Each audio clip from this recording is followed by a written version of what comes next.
Vlad III, known as Vlad Tepes, Vlad the Impaler, was born in 1431 in Sighisoara, Transylvania, now part of Romania. He was the Prince of Wallachia on 3 separate occasions and is remembered both as a national hero for his resistance against the Ottoman Empire and as a tyrant due to the brutality of his methods. His nickname, Impaler, came from his sadistic practice of impaling his enemies, a horrific form of execution where the victim was pierced with a sharp stake and left to die slowly. This method not only caused extreme pain, but also served as a gruesome warning to those who dared oppose him.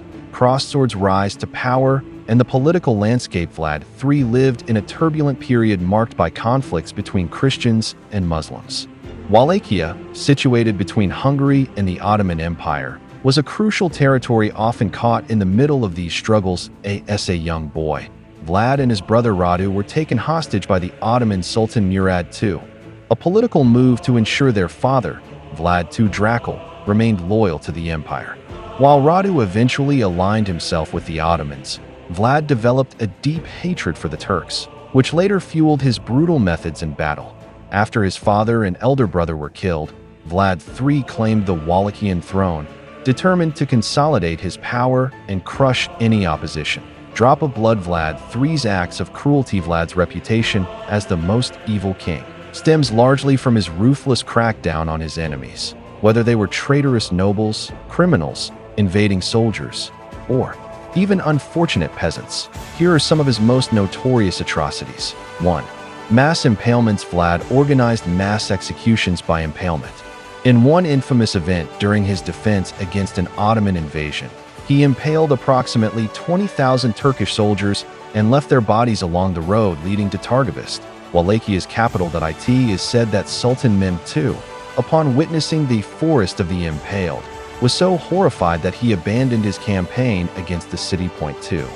Feasting among corpses. There are accounts of Vlad not only impaling his enemies, but also holding banquets while his victims writhed in agony.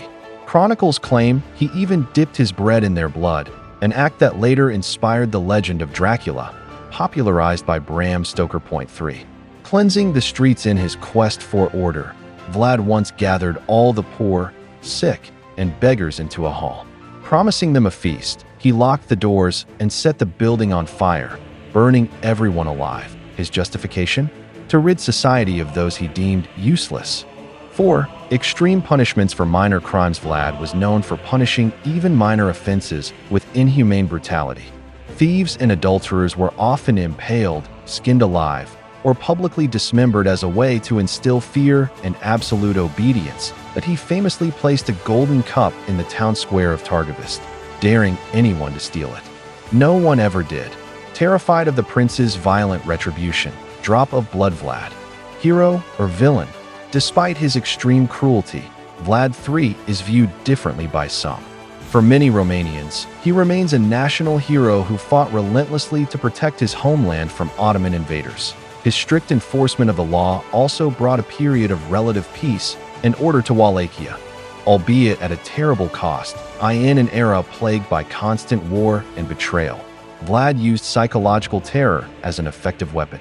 His brutal tactics reinforced his reputation as a fearsome ruler, deterring many enemies from attacking.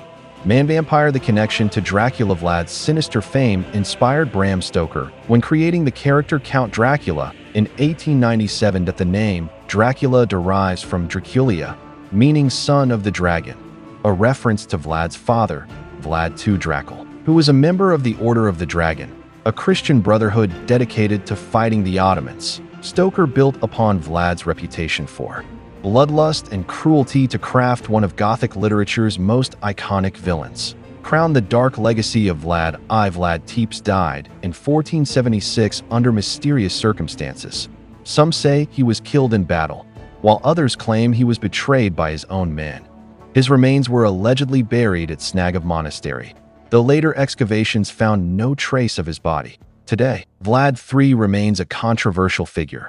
To some, a bloodthirsty tyrant whose cruelty bordered on sadism. To others, a fearless warrior who defended his homeland at any cost. What is undeniable is that his legend has endured for centuries, cementing his place as one of the most feared and fascinating rulers in world history.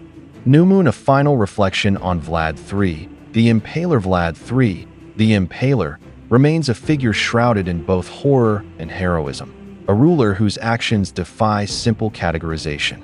His reign was marked by an unrelenting pursuit of power, justice, and order, yet his methods were so extreme that they blurred the lines between fear-driven leadership and outright cruelty. On one hand, Vlad was a product of his time, a violent era where betrayal, invasions, and conspiracies were daily realities.